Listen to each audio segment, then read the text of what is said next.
નમસ્કાર દર્શક મિત્રો, હું છું પરમાર અનિશા. તમે જોઈ રહ્યા છો લોકસામના ન્યૂઝ. તો જોઈએ આજના સમાચાર. સુરેન્દ્રનગરથી અમારા રિપોર્ટર તૃપ્તિ શાહ સાથે.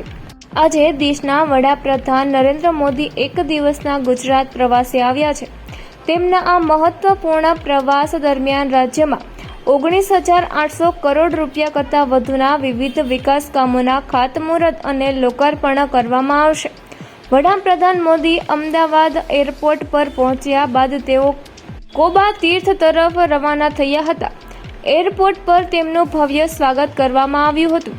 આ પ્રસંગે ગુજરાતના મુખ્યમંત્રી ભૂપેન્દ્ર પટેલ, રાજ્યપાલ આચાર્ય દેવવ્રત સહિતના અગ્રણીઓ હાજર રહ્યા હતા અને વડાપ્રધાનનું ઉષ્માભર્યું સ્વાગત કર્યું હતું. આ પ્રવાસ દરમિયાન વડાપ્રધાન દ્વારા અનેક મહત્વપૂર્ણ યોજનાઓને લીલી ઝંડી આપવામાં આવશે, જે રાજ્યના વિકાસને નવી દિશા આપશે. તો ફરી મળીશું એક નવા સમાચાર સાથે. ત્યાં સુધી જોતા રહો લોકસામના ન્યૂઝ.